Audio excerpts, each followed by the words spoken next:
Welcome to Beyond the Comfort Zone. Today, we are going deep, really deep, into the latest dispatch from the Reserve of KING-KAMBUF Financial News and Reports magazine. We are. We're looking at the Comprehensive Market Analysis and Investment Digest for December 3rd, 2025. And this one is it's fascinating. It feels like a pivotal day. It absolutely was. Cool. December 3rd was frankly a masterclass in market contradiction. A total masterclass. And this digest, the KAMBUF report, it just captures that tension perfectly. Our goal here for you isn't just to report what happened. No, it's more than that. It's to really synthesize that profound conflict between the macroeconomic hope on one side and the corporate reality on the other. We need to cut through all the noise. Exactly. We have this dense source material, and our mission here is really to hand you the blueprint for what's going on. Because if you were just, following the headlines, you'd be completely lost. Oh, completely. You'd see the bedrock of the market, right? The Dow Jones Industrial Average. It closed the day up a seemingly really robust plus 0.9%. Yeah, hitting over 41,500 looks great on the surface. It looks like full steam ahead. But it's so deceptive. That strength it's just not the whole story. The real story of December 3rd is this profound fracturing happening right under the surface of the indexes. A fracturing. I like that. Yeah, because while the Dow was, celebrating, the growth and technology sector was in a full-blown retreat, a severe retreat. And the numbers are just stark. The NASDAQ Composite, which is really our best proxy for that high-growth tech space, it plummeted, a significant minus 2.7%. Yeah, closing at 17,322. I mean, let's just pause on that for a second. To put that in perspective for you, that is nearly a 4 percentage point difference in performance. In a single day. Between the Dow and the NASDAQ. In one single trading session. That's not just a minor disagreement in the market. No, that's a structural breakdown. It's a fundamental disagreement about the future. And then fueling that entire sense of danger, you had our fear gauge, the VIX. The VIX was on fire. It was highly elevated. It closed at 23.75, which was a spike of almost 10% just on that one day alone. Right. And that combination, a strong Dow, a collapsing NASDAQ, and a spiking VIX, that tells you everything you need to know. It tells us the market is undergoing this active, high-velocity flight to quality. So big money is moving. Big money is making dramatic moves to preserve capital. They're betting that, while the Fed might come in and help, the economic foundation underneath it all is fundamentally getting worse. Okay, so let's unpack this financial schizophrenia, as you called it. We've structured this deep dive to really follow the narrative that's laid out in the KAMBUF report. Yep. So we're going to begin with that big macro driver, the unexpected jobs data that really set the tone for the entire day. And then from there, we'll dive into sector performance, right? Yeah. Dissecting those conflicting index signals and what that rising VIX really implies for you as a trader. Then we'll hit the corporate earnings shockwaves, the heroes and the victims of this current growth climate. Before we get to what I think is the most crucial section for any active trader listening right now. The T-KIFI 20-plus analysis. Exactly. The section that gives us those specific high-conviction trading targets for the days and weeks ahead. All right, let's get into it. Part 1, the macroeconomic driver. Weakness fuels optimism. It's the central paradox of this market, isn't it? Bad economic news is somehow good for stocks. And the primary catalyst, the thing that drove that initial wave of relief on December 3rd, was the November 2025 ADP private sector job report. This was the big one. This is the surprise that really defined the day's trading. The ADP report, it showed a substantial decline. Minus 32,000 jobs in the private sector. Minus 32,000. And you have to compare that to what everyone was expecting. Right. The consensus expectation from economists was for a modest gain. They were looking for about a plus 10,000 job gain. So we didn't just miss the expectation. We blew past zero and went deep into negative territory. It was a complete reversal of what the street was positioned for. And the detail in the KAMBUF digest that really stood out to me, the thing that highlights the real concern, isn't just that headline number. No. It's the persistence of this trend. This is the third jobs decline that's been reported in the last 4 months. Which tells you it's not a blip. It's not a one-off bad month. It's an undeniable trend of labor market deterioration. And it's hitting a very specific and very important segment of the economy. Yes, the small businesses. Hmm. The report detailed that small businesses, companies with fewer than 50 employees, they collectively lost a staggering 120,000 positions. 120,000, that is just a massive number. That small business data, for me, is a flashing red light for economic health. Yeah. It's the canary in the coal mine. Why is it so much more important than, say, large corporations shedding jobs? Because small and medium businesses are generally considered the most dynamic source of job creation in the entire economy. They're the engine room. So when they start shedding jobs at that kind of pace, it suggests some really serious underlying problems. Like what, specifically? Well, it could be difficulty securing credit, right? Banks are tightening up. It could be intense margin pressure from inflation, or it could just be slowing demand. Or, most likely. All three at once. Probably all three. It's a clear signal that the Fed's tightening policy, all those rate hikes, are now actively creating some structural damage in the job market. They're not just cooling a hot labor market anymore. This is starting to break things. Okay, so if I'm following the market's psychological response here, the traders out there aren't seeing this labor market deterioration as a risk in and of itself. Not at all. They see it as a justification for the central bank, for the Fed, to act. Precisely. That's the whole game right now. The market is betting heavily on the reaction to the data, not the intrinsic quality of the data itself. So bad is good. Bad is good. For months, investors have endured the pain of these high interest rates. This weak ADP report, it finally provides compelling evidence that the economy is cracking under that weight. And the conclusion is? The conclusion, or at least the hope, is that the Fed has no choice. The prevailing sentiment is that the Fed must now pivot to an accommodative, a rate-cutting stance to prevent a hard landing. But isn't there a huge short-term risk in celebrating weak jobs data? I mean, what if the jobs market collapses too fast? At some point, doesn't that override any rate cut optimism with just pure fear of a deep recession? That is the ultimate tension. That's the needle they're trying to thread. The market is playing a game of chicken with the Fed and with the economy. They believe the Fed has the tools, and more importantly, the motivation, to execute a soft landing. But you're exactly right. If this weakness translates into a deeper spiral, if consumers who are now facing job insecurity suddenly slam their wallets shut and stop spending, then all this optimism unravels incredibly quickly. For today, for December 3rd, optimism won out. For today, it won. And the numbers, they really back up that sense of relief. The digest quantified this pivot expectation. It showed the market's assessment of a Fed rate cut happening in December jumped to an impressive 88%. 88%, and that's up from what, just a week before? It's a 5 percentage point increase from the 83% they were reporting just the week prior. That's a huge shift in confidence in just a few days. So that 88% probability, that's now the bedrock. It's the cornerstone of all the current high-growth stock valuations. It really is. Investors are effectively discounting future earnings based on the assumption of lower borrowing costs starting literally next month. This anticipation provided that immediate relief to rate-sensitive sectors. Which explains why the broader S&P and the Dow managed to close higher even with that brutal tech sell-off. Exactly. The key beneficiaries here, and this is important for you to understand, are assets with what we call long duration. Things like long-term bonds, high-growth companies that rely on cheap capital to fund their growth, and sectors like housing that are super sensitive to mortgage rates. Okay, so that's the immediate driver, but that 88% certainty is still, hypothetical. The market is trading on a forecast. What are the upcoming checkpoints that could either cement this belief or just completely destroy it? The immediate focus right now shifts to inflation. The next critical report on the calendar is the PCE, the Personal Consumption Expenditures Inflation Report. That's due out on Friday, December 5th. And this isn't just an inflation gauge. This is the big one for the Fed. This is the Fed's preferred inflation gauge. It's the one they look at most closely when they set policy. For those who might be less familiar, can you just quickly break down the distinction? Why does the Fed prefer PCE over the one we hear about all the time, the CPI? It's a great question, and it's a crucial distinction. The CPI, the Consumer Price Index, it measures what consumers pay out of pocket for a fixed basket of goods. It really emphasizes initial prices. Okay. The PCE, however, it measures what consumers actually spend and, critically, how that spending shifts.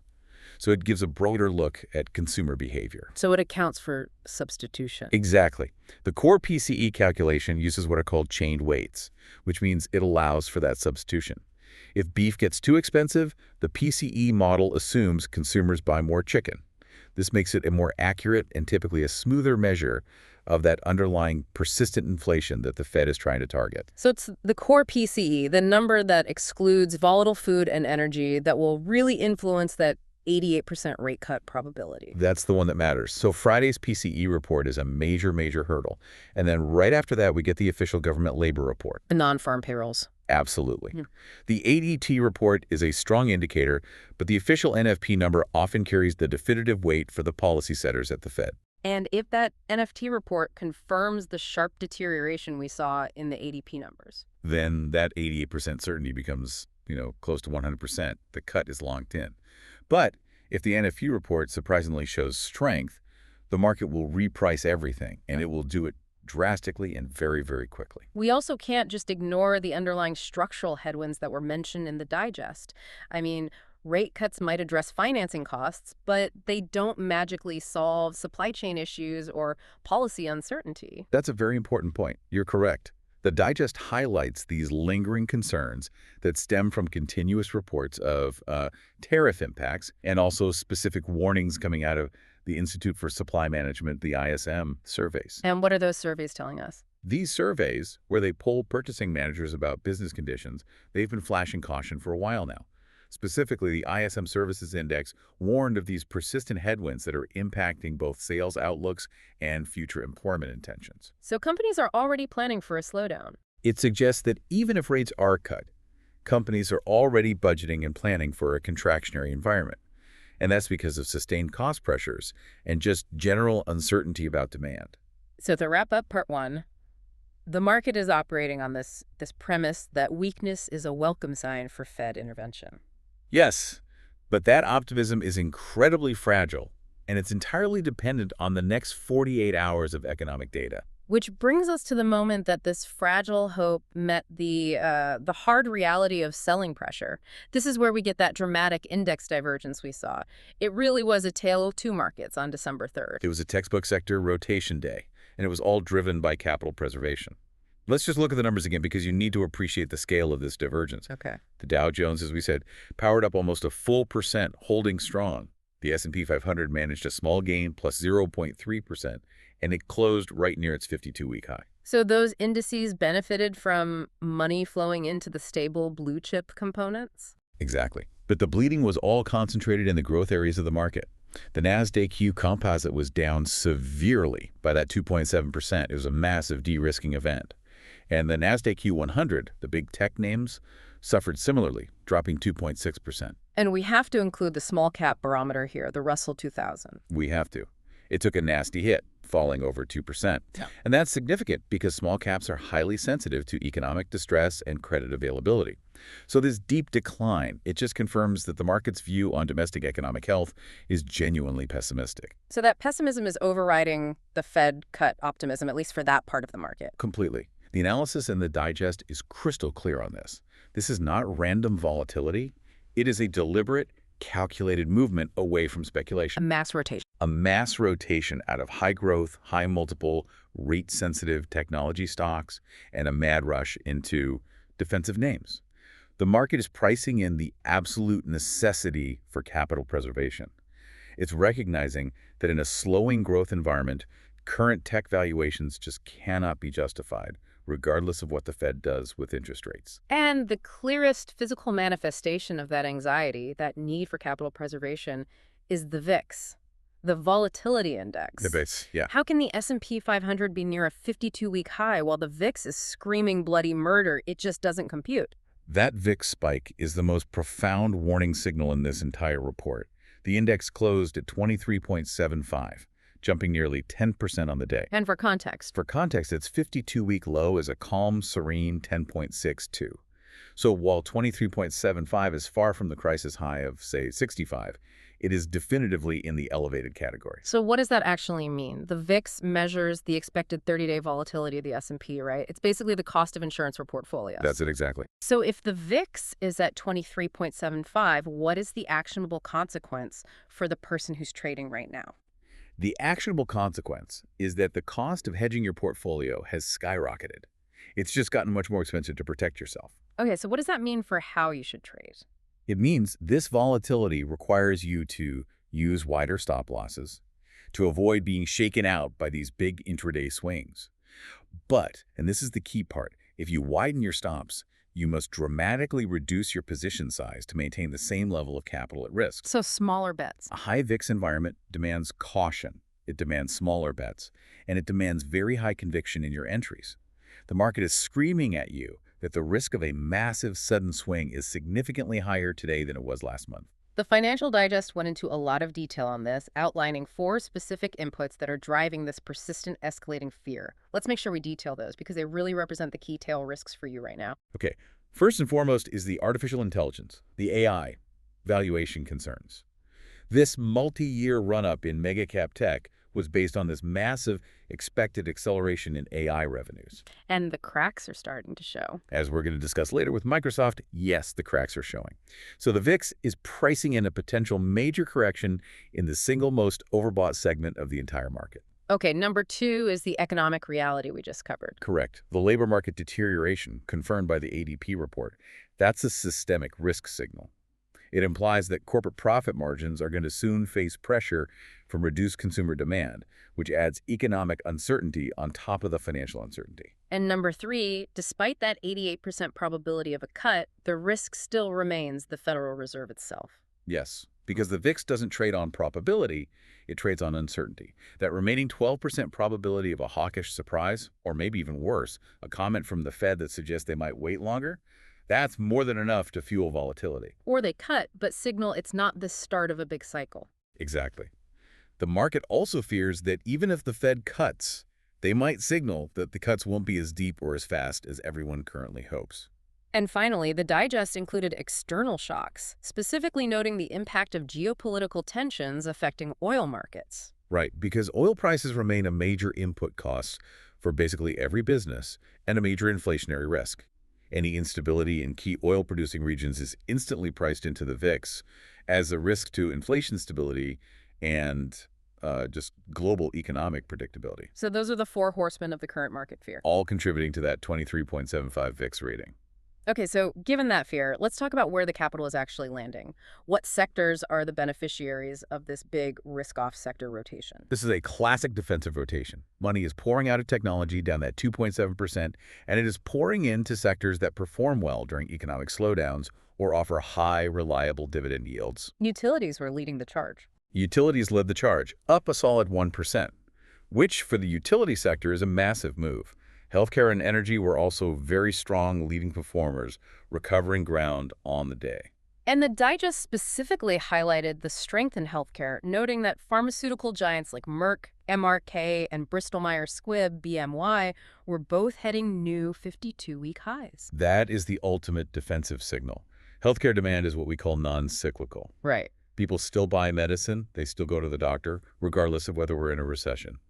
These companies offer stability, they offer strong cash flow, and often a really robust dividend appeal. So the market isn't buying future potential growth anymore. It's buying current, reliable cash flow. The entire day was a massive capital flight from speculation to safety. So in short, the market believes in Fed cuts, but it does not believe in the economy's ability to support the current growth valuations. That sums it up perfectly. Which brings us to part 3. Earnings shockwaves and technology headwinds. That divergence we just talked about was amplified, really amplified, in the corporate earnings reports. December 3rd saw 2 enterprise software titans report, Salesforce and Snowflake. And the resulting shockwaves just perfectly illustrate the market's incredibly high bar for execution in this high VIX environment. Let's start with the unequivocal success story here. Salesforce, CRM. This report provided a much-needed morale boost for the entire enterprise software space. The numbers were just incredible. They were. CRM reported an adjusted EPS of an impressive $3.25. That was against a much lower analyst expectation of $2.58. So that's a 25% earnings beat? A plus 25.2% beat. They absolutely crushed expectations, and the market rewarded that execution immediately. The stock surged over 5% in after-hours trading. And the analysis in the report suggested this showed robust, resilient demand for their software. Yes, for mission-critical enterprise software. And crucially, their forward guidance was strong. They predicted continued momentum into their next fiscal year. So CRM executed flawlessly. They signaled that high-quality, essential software companies can survive and even thrive when the macro environment gets darker. But the optimism stopped right there. It did. Almost at the same time, we got the report from its cloud data platform peer, Snowflake, SNOW, and it delivered a profound disappointment. The market was merciless. I mean, S&P saw a sharp decline of almost 9% in after-hours trading. An 8.75% decline. It fell rapidly from $265 down to about $241. And the contrast here is critical. Why did one do so well and the other so poorly? Well, while CRM is focused on front-end, customer-facing solutions, sales and marketing tools, Snowflake specializes in data warehousing. Their model is consumption-based. Well, you pay for what you use. Exactly. And the sell-off in SNOW strongly suggests that investors are very concerned about slowing data consumption growth. This indicates that while companies are still paying for CRM's essential services, they're getting much more cautious about their cloud data usage. They're trying to optimize costs, or maybe they're delaying new big data projects. So the nuance here is that CRM is capturing required software spend, but SNOW is exposed to discretionary cloud optimization by clients who are trying to reduce their spending. That's it, exactly. It adds significant weight to this whole risk-off narrative. If investors are selling a major player like SNOW that aggressively, it means they see serious headwinds or slowing growth prospects in that particular niche. It proves that success in one area of enterprise software does not guarantee success in another. This caution leads us right to the center of the technology sector's pain. The broader AI valuation crisis, which is really headlined by Microsoft. This is perhaps the most significant story for the entire tech sector right now. Microsoft, MSFT, is the bellwether. We saw their stock fall 2.5% in pre-market trading, and that was driven by the announcement that they were reducing their AI software sales targets for the next 2 quarters. This is an enormous moment for the market. Huge, because Microsoft has been a primary driving force behind the entire AI narrative for the past year. So what was the implication of that target reduction? I mean, what was the market pricing in before versus this new reality? The market was pricing in a near instantaneous widespread adoption of very high-margin AI services. Okay. Think rapid deployment of their copilots across the entire enterprise stack, commanding premium pricing. And that's not what's happening. This reduction in their targets signals that the adoption rate is just slower than expected. Enterprises are testing, they're running pilots, they're optimizing, but they're not executing that immediate, broad-scale rollout that fueled the initial valuation surge. So the growth curve is flatter. The AI trade has been built on expectations of a linear, rapid growth curve. Microsoft just confirmed that curve is a lot flatter than everyone hoped. And if Microsoft, with its massive market penetration and basically unlimited resources, is seeing slower uptake, then the fear just cascades across the entire ecosystem. It hits the semiconductor providers, the NVIDIAs of the world, and it hits the pure-play AI companies. a domino effect. It creates a domino effect. We saw immediate selling pressure on companies like C3.ai, Symbol AI, which was already expected to report a loss. The broader Microsoft narrative just intensified that sell-off. It confirmed that the speculative premium that was attached to any company with AI in its name is now being sharply challenged. The AI trade, as we knew it, is now deeply vulnerable to disappointment. Okay, beyond enterprise software and AI, the digest also covered the retail sector, which gave us a perfect reflection of consumer segmentation and uncertainty right before the holiday spending season really kicks off. The divergence here is just as dramatic as it was in software. American Eagle Outfitters, AEO, was a clear winner. The stock surged over 14%. A huge move. A 14.3% gain. They cited strong holiday season demand, and they were confident enough to actually raise their annual comparable sales forecast. So what does that tell you? It suggests that their core consumer segment, which is focused on affordable, trend-driven fashion, remains pretty resilient. Okay, but then you contrast that with Lululemon, LULU, which was a major loser, down a heavy 14%. Yeah, 14.19% drop. The LULU drop suggests that high-end aspirational consumer demand might be faltering, or maybe that their price points are finally meeting some resistance from consumers. So even affluent consumers are getting more cautious. In a risk-off environment, even affluent consumers become more sensitive to non-essential premium purchases. AEO's strength combined with LUU's weakness paints this picture of a consumer environment that is not uniform at all. It's highly segmented, and it's exposed to serious pressure points. And we had some mixed signals even in the general retail space, right? We did. Macy's, symbol M, reported an unexpected profit, which was technically a positive, but their sales outlook was very underwhelming. It suggested they're defending margins through cost cuts, not through genuine demand strengths. And Dollar Tree. Dollar Tree, DLTR, also showed pressure. It was heading toward its 52-week low. These combined signals, they just confirm that companies right now face an incredibly high execution bar. You either crush your earnings and your guidance, like CRM and AEO did, or you get violently punished, like S&OW and LULU.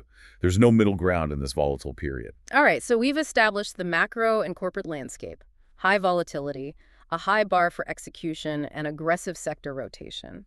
This leads us to the most practical section of the KAMBUF Financial Digest, the specific trading recommendations. These are derived from their proprietary technical framework, the TKIF 20+ methodology. Right, this is the how-to section for the active investors trying to navigate this really difficult risk-off environment. So what is this framework, TKIF 20+? It's critical because it addresses that VIX risk we talked about head-on. The TKIF 20+ methodology, it's a proprietary filter.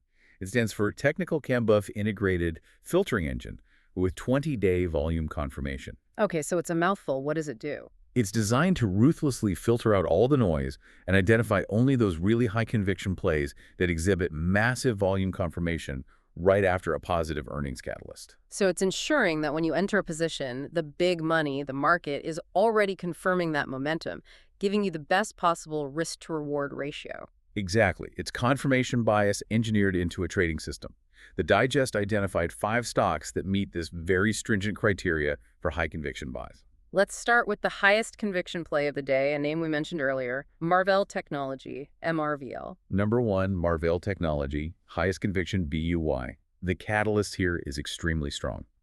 They announced a $3.25 billion acquisition of a company called Celestial AI. And that's expected to bolster their future AI chip portfolio. Right, and that was coupled with a really robust fiscal year outlook. So this creates immediate, undeniable momentum. Okay, and the entry setup is very precise, reflecting that need for tight risk management. The entry point is between 162 and 165, and it comes with a mandatory stop loss set tightly at 160. That stop loss is designed to limit your downside to about 2 to 3%. The upside targets, which are based on technical resistance levels and projected momentum, are between 170 and 175. Which gives you a calculated risk-to-reward ratio of 1 to 2. An extremely favorable 1 to 2.0. And for you listening, what this means is that for every $1 you risk, that's the distance between your entry and your stop, you are aiming to gain $2 if your target is hit. This 1 to 2 asymmetry is the hallmark of a high-quality TKIF 20+ signal. Okay, moving on. The retail winner, American Eagle Outfitters, also owned a high-conviction spot. Number 2, AEO, high-conviction BUY.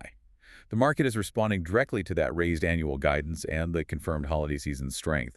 They're viewing AEO as a potential inflation-resistant consumer play. And the entry point is even tighter here, $19.50 to $20, with a stop right at 19. A tight stop.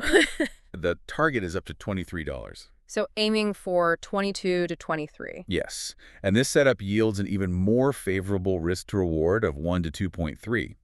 The analysis here recommends a staged profit-taking approach. So you take half your profits off the table at 22 to de-risk the trade, and then you let the remaining position run toward that $23 target.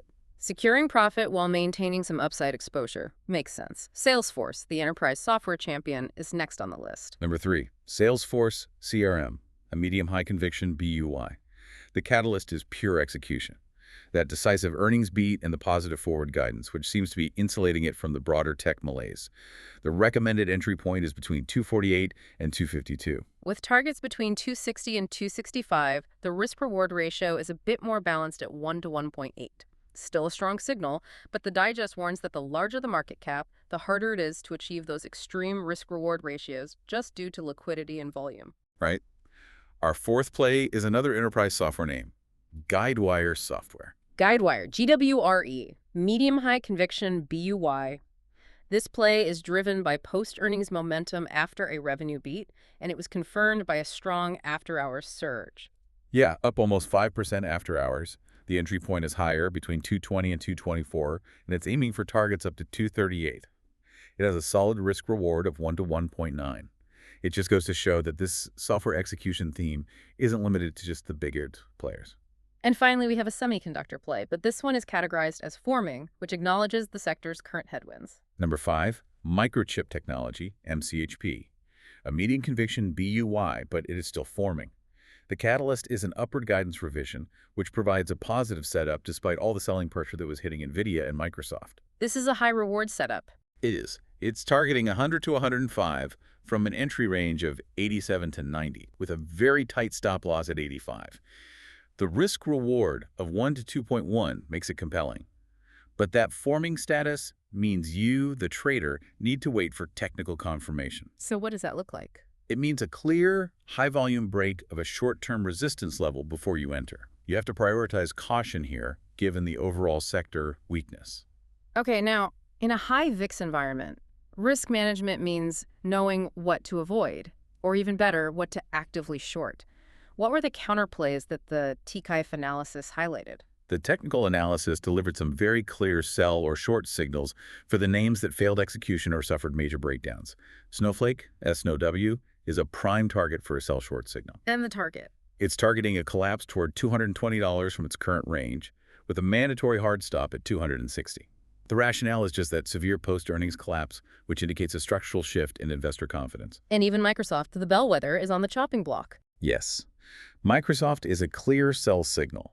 It's targeting downside all the way to $160, with a stop at $195. The primary rationale is that loss of momentum caused by the AI sales target cut. The stock is very likely to fill the massive gap that was created by all the previous optimism, making it a high probability target for shorts.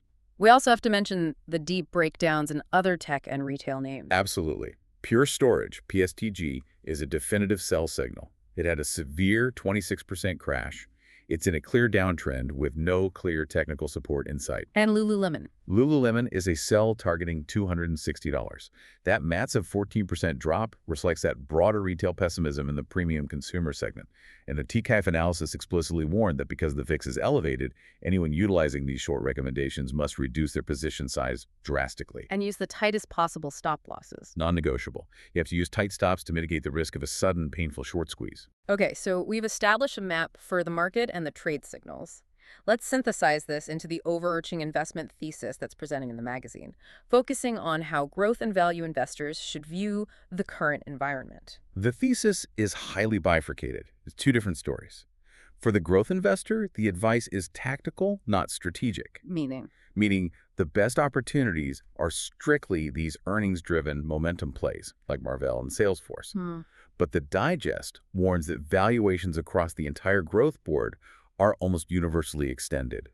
They're inflated both by the low-rate expectations fueled by the ADP report and by that now questionable AI narrative. So the key takeaway for growth investors is to take profits quickly and not fall in love with the positions. Absolutely. The stress on taking profits at your targets and maintaining emotional distance from the trade is paramount. This is not an environment for holding and hoping. It is an environment for calculated execution and immediate profit realization. Meanwhile, the thesis for the value investor is completely different. It's defensive. The preferred landing spots are sectors that provide safety, reliability, and strong cash flow, insulating your portfolio from a potential economic slowdown. That means utilities, it means healthcare, and it means strong dividend payers. The digest highlighted the fact that these 52-week high achievers, companies like American Waterworks, AWK, or WR Berkeley in insurance, and Welltower in REITs, they offer genuine safety and dividend support. So they're thriving because they are defensive pivots. Exactly. Their stock prices are holding up because their cash flows are independent of the broader cyclical swings that are currently hammering discretionary and technology stocks. Okay, shifting gears to market psychology. Let's look at the most active plays, the volume leaders. This list tells us what aggressive traders are actually betting on right now, even in the face of all this fear. And what's fascinating here is the concentration of leverage ETFs dominating the volume charts. Right. We saw massive activity in TSLL, which is the Direction Tesla Bull 2X shares, and TQQQ, the ProShares Ultra Pro QQQ. So traders are betting on big moves. This is the hallmark of highly aggressive traders, positioning for extreme upside and downside volatility. They are effectively using leverage to amplify small movements, which demonstrates that even with the VIX elevated, the appetite for risk, if you can amplify it, remains really intense. It's a sign that the market isn't just fearful, it's also aggressive and very polarized. We also saw a distinct resurgence of crypto proxy plays, which indicates that Bitcoin is back in the risk conversation. Indeed. Infrastructure stocks and ETFs, like IBIT, the iShares Bitcoin ETF, and BITF, Bitfarms, they all saw very high volume. And this coincides with Bitcoin recovering to a surprising $93,000 two-week high. So what does that suggest? It suggests that sophisticated traders are viewing Bitcoin as a viable alternative risk asset. It's potentially decoupling from the immediate tech stock pressure and re-entering that high-volume speculative pool. Now, let's bring it all back to the most important element for you, the listener: risk management. The KING-KAMBUF magazine was exceptionally clear about the necessity of maintaining discipline. So let's just reiterate the top 3 risks that should be dictating your trading strategy right now. Okay, these 3 risks must be internalized. They define the current trading landscape. First, the lingering AI valuation concerns stemming directly from that Microsoft guidance reduction. Number 2. The confirmed labor market deterioration, per the ADP report. That is a direct threat to consumer demand. And third, the persistent threat of elevated volatility, marked by the VIX stubbornly holding at 23.75. So given these pervasive risks, what is the explicit risk management advice that was provided for anyone utilizing these trade signals? The advice is explicit, and it's designed to protect your capital in a high volatility regime. First, reduce your position sizing because of the high VIX levels. Don't fall into the trap of betting big when uncertainty is this high. Trading smaller minimizes catastrophic loss if volatility triggers a sudden reversal. And Use hard stop losses. The recommendation is tight and it's non-negotiable. Set stop losses 2 to 3% from your entry for all new tactical positions, especially the short positions. In this environment, you have to assume that trades can go against you rapidly. And third, maintain an elevated cash position. Yes, the digest recommends holding 10 to 15% of your portfolio in cash. This is not idle money. This is dry powder. It's reserved specifically for future pullback buying, allowing you to capitalize when the volatility inevitably produces much better entry points on high-quality names. That's a strong discipline. It's saying be patient, be small, and be ready to move decisively when the market gets overextended. That's the only way to trade in this environment. So after this comprehensive deep dive into the reserve of KING-KAMBUF Financial News and Reports magazine, what's the central narrative for December 3rd, 2025? It feels like it's a market that is defined by a profound and frankly unsustainable contradiction. It really is. The macro weakness, that surprise ADP job loss, has created this safety net of hope for a Fed rate cut. But that macro relief is being actively undermined by fundamental corporate disappointment. The successful execution of a sales force or an AEO, it can't mask the structural pain points in a Snowflake or a Lululemon. Or the chilling realization that the AI trade, driven by Microsoft, is slowing down. Right, and this intense conflict is forcing a massive capital movement out of high-growth technology and into those defensive bastions like healthcare and utilities. So the roadmap for investors is clear, but it's very demanding.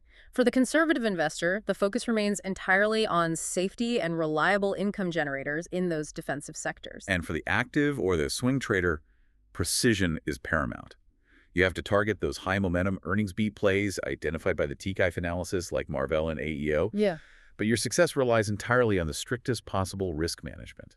Disciplined position sizing and non-negotiable hard stops. It's the only way. We'll leave you with this final thought, synthesizing this alarming disconnect we've spent this time dissecting. The S&P 500 is trading right near its 52-week high. It's flirting with 6,900, celebrating the prospect of easier money and economic stimulus. Yet at the exact same time, the VIX, our gauge of fear, is spiking nearly 10% on the day, signaling maximum uncertainty. The disconnect is jarring. The question you have to ask yourself, and what the Financial Digest implicitly challenges you to consider, is this: how long can the market ignore the clear, objective risk-off signals being flashed by volatility and the simultaneous collapse in key growth stocks before the sheer weight of fear finally forces the broader S&P 500 index to break that critical psychological and technical support level at 6,800? That disconnect cannot persist indefinitely. Something to mull over as you navigate the turbulent waters ahead. Thank you for joining us for this analysis of the reserve of KING-KAMBUF Financial News and Reports magazine. We'll see you next time.